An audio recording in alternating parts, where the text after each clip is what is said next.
जय राधे जय कृष्ण जय वृंदावन निताई गौर हरि हरि बोल। हरे कृष्ण कृष्ण कृष्ण हरे हरे, हरे राम राम जय गीता।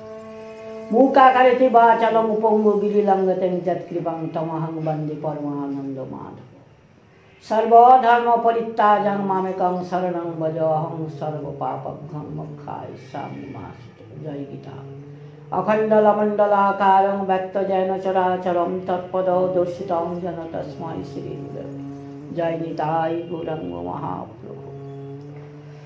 अर्जुनेर এই রূপ জিজ্ঞাসায় ভগবান অর্জুনের পক্ষে যা নিশ্চিত কর্তব্য সেই ভক্তি প্রধান কর্মযোগ জানবার উদ্দেশ্যে প্রথমে তার প্রশ্নের উত্তর দিতে গিয়ে জানাচ্ছেন যে তার বক্তব্য মিশ্রিত অর্থাৎ ব্যমিশ্রিত নয়, বরং সর্বতভাবে স্পষ্ট পৃথকভাবে চিহ্নিত। আমি ৩ নম্বর শ্লোক পড়ছি। লোকে হস্মিনং দ্বিধা নিষ্ঠা পুরা পত্তা ময়া নঘ জ্ঞান যোগনং সংখ্যানং কর্মযোগনং যোগিনাম। শ্রী ভগবান বললেন, হে নিষ্পাপ অর্জুন, আমি পূর্বে বলেছি যে ইহলোক 2 প্রকারের নিষ্ঠা আছে, সংখ্যাযোগীর নিষ্ঠা জ্ঞান যোগে এবং কর্মযোগীর নিষ্ঠা কর্মযোগে। অস্মিন লোকে পদটি কোন লোকের বাচক? অস্মিন লোকে পদে মনুষ্য লোকের বাচক, কারণ জ্ঞান যোগ কর্মযোগ এই উভয় সাধনে মানুষের অধিকার থাকে। নিষ্ঠা পদটির অর্থ কি, তার সঙ্গে দ্বিবিধা বিশ্লেষণের অর্থ কি? নিষ্ঠাপদের অর্থ স্থিতি, তার সঙ্গে দ্বিবিধা বিশ্লেষণের প্রয়োগ করে ভগবান এই ভাব দেখিয়েছেন যে সাধনের স্থিতি প্রধানত দুই প্রকারের হয়। একটি স্থিতিতে মানুষ আত্মা এবং পরমাত্মাকে অভেদ মনে করে নিজেকে ব্রহ্মের থেকে অভিন্ন বলে মনে করে, আর দ্বিতীয় পরমেশ্বরকে সর্বশক্তিমান সমস্ত যোগের হত্তা কর্তা স্বামী এবং নিজেকে তার আজ্ঞাকারী সেবক বলে মনে করে। প্রকৃতি হতে উৎপন্ন সমস্ত গুণাদিতে আবর্তিত হয়, আবার এর সঙ্গে কোনো রূপ সম্পর্কও নেই। এই রূপ মনে করে মন ইন্দ্রিয় শরীর দ্বারা হওয়া সমস্ত ক্রিয়াগুলিতে কর্তৃত্ব অভিমান থেকে সর্বতভাবে রহিত হওয়া, কোনো ক্রিয়া বা তার ফলে কিছু মাত্র অহংভাব মমতা আসক্তি ও কামনা না থাকা এবং সচিদানন্দ ঘন ব্রহ্মের সঙ্গে নিজেকে অভিন্ন মনে করে নিরন্তর পরমাত্মার স্বরূপে স্থিত হওয়া অর্থাৎ ব্রহ্মভূত। এই হলো প্রথমে কথিত নিষ্ঠার স্বরূপ, এর নাম জ্ঞান নিষ্ঠা। এই স্থিতি লাভ করলে যোগী হর্ষ বিষাদ কামনার অতীত এবং সর্বত্র সমদৃষ্টি সম্পন্ন হন। তখন তিনি সমস্ত জগৎকে আত্মাতে স্বপ্নবৎ কল্পিত দেখেন এবং আত্মাকে সমস্ত জগতে ব্যাপ্ত দেখেন। এই নিষ্ঠা বা স্থিতি ফল হল পরমাত্মার স্বরূপের যথার্থ জ্ঞান লাভ হওয়া।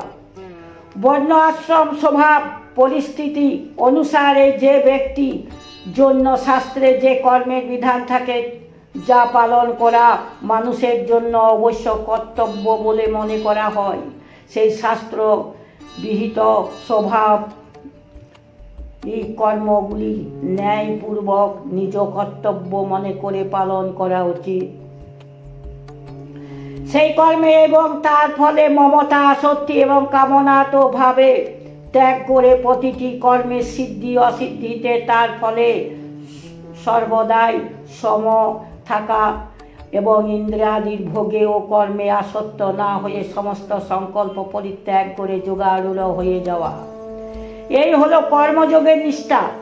পরমেশ্বরকে সর্বশক্তিমান সর্বাধার সর্বব্যাপী সকলের সুহৃদ এবং সকলের প্রেরক মনে করে নিজেকে সর্বতভাবে তার অধীন মনে করে সমস্ত কর্ম এবং তার ফল ভগবানকে সমর্পণ করা, তার নির্দেশ এবং প্রেরণা অনুসারে তার পূজা মনে করে তিনি যেমন করাবেন তেমন কর্ম করা, সেই সব কর্মে বা তার ফলে বিন্দুমাত্র মমতা আসক্তি কামনা না রাখা, ভগবানের প্রত্যেক বিধানে সর্বদা সন্তুষ্ট থাকা, নিরন্তর তার নাম হলো গুণ প্রভাব এবং স্বরূপের চিন্তা করতে থাকা, এই হলো ভক্তি প্রধান যোগের নিষ্ঠা। উপরোক্ত কর্মযোগে স্থিতিপ্রাপ্ত ব্যক্তির রাগ দেশ ও কাম ক্রোধাদি অপগুণ সর্বথা দূর হয়ে তার সব কিছুতেই সমতা এসে যায়, কারণ তিনি নিজে প্রভুকে শোভাকার হৃদয়ে অবস্থিত দেখেন এবং সম্পূর্ণ জগৎকে ভগবানের স্বরূপ বলে মনে করেন। এই স্থিতি হলো ভগবানকে লাভ করা। আমি পূর্বে দু প্রকার নিষ্ঠার কথা বলেছি। এই কথাটির কি তাৎপর্য? এর দ্বারা ভগবান এইভাবে দেখিয়েছেন যে দু প্রকার নিষ্ঠার কথা আমি আজ প্রথম বলছি তা নয়। সৃষ্টির আদিকালে এবং তারপর বিভিন্ন বিভিন্ন অবতারের মাধ্যমে আমি এই দুই প্রকার নিষ্ঠা স্বরূপ পৃথকভাবে জানিয়েছি। উপরন্তু তোমাকে আমি দ্বিতীয়বার 11 শ্লোক থেকে 30তম শ্লোক পর্যন্ত অদ্বিতীয় আত্মার স্বরূপ প্রতিপাদন করে সংখ্যাযোগের দৃষ্টিতে যুদ্ধ করতে বলেছি। 39তম শ্লোকের যোগ বিষয়ক বুদ্ধির বর্ণনা করার উপক্রম করে 40তম থেকে 53তম শ্লোক পর্যন্ত ফলসহ কর্মযোগের বর্ণনা করে যোগ স্থিত হয়ে তোমাকে যুদ্ধাদি কর্তব্য কর্ম পালন করতে বলেছি। এই দুই নিষ্ঠাকে আলাদা আলাদা জানানোর জন্য 39তম শ্লোকে স্পষ্টভাবে এও বলা হয়েছে যে পূর্বে আমি সংখ্যা বিষয়ে উপদেশ দিয়েছি আর এখন যোগ বিষয়ে উপদেশ দিচ্ছি। সুতরাং আমার বক্তব্য মিশ্রিত অর্থাৎ মিশ্রিত নয়। অনর্ঘ সম্বোধনের ভাব কি? যিনি পাপ রহিত তাকে অনর্ঘ বলা হয়। অর্জুনকে অনর্ঘ নামে সম্বোধন করে ভগবান এই ভাব প্রকাশ করেছেন যে যারা পাপী এবং পাপ পরায়ণ তারা এই সব নিষ্ঠার কোনোটি অধিকার নয়, কিন্তু তুমি পাপ রহিত তাই তুমি সহজে এতে সফল হতে পারবে, তাই তোমাকে আমি এসব শুনিয়েছি। সংখ্যাযোগীর নিষ্ঠা জ্ঞান যোগের দ্বারা এবং যোগীদের নিষ্ঠা কর্মযোগের দ্বারা হয়। এই কথাটির তাৎপর্য কি? এর দ্বারা বলা হয়েছে যে ওই দুই প্রকার নিষ্ঠার মধ্যে সংখ্যাযোগের যে নিষ্ঠা তা জ্ঞান যোগের সাধনা কালে দেহাভিমান সর্বতভাবে বিনষ্ট হলে সিদ্ধ হয়, আর কর্মযোগীর নিষ্ঠা কর্মযোগের সাধনের দ্বারা কর্মে এবং তার ফলে মমতা আসক্তি এবং কামনা দূর হয়ে সিদ্ধি অসিদ্ধিতে সমর্থ হলে সিদ্ধি হয়।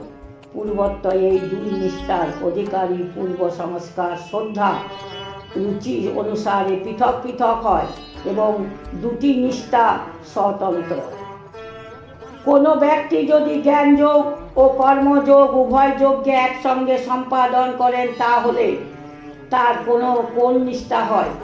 এই দুটি সাধনের পরস্পর বিভিন্ন, সুতরাং একজন ব্যক্তি একই সময়ে দুটি সাধন করতে পারেন না, কারণ সংখ্যাযোগের সাধনে আত্মা পরমাত্মাকে অভেদ মনে করে পরমাত্মার নির্গুণ নিরাকার সচিদানন্দ ঘন স্বরূপের চিন্তা করা হয় এবং কর্ম করতে করতে ভগবানকে সর্বব্যাপী সর্বশক্তিমান এবং সর্বেশ্বর মনে করে তার নাম গুণ প্রভাব এবং স্বরূপের উপাসক ভাবে চিন্তা করা হয়। তার জন্য উভয় নিষ্ঠার পালন একসঙ্গে এককালে একই মানুষের দ্বারা করা সম্ভব নয়। হরি ওম তৎসৎ। নিতাই গৌর হরি। নমো ব্রহ্মণ্য দেবায় গো ব্রহ্মণ্য হিতায় জগদ্ধিতায় কৃষ্ণায় গোবিন্দায় নমো নমঃ। পাপহং পাপকর্মাহং পাপহর্তা পাপ সম্ভবং ত্রাহি মাং পুণ্ডরীকাক্ষং সর্বপাপহরঃ। জয় রাধে, জয় রাধে।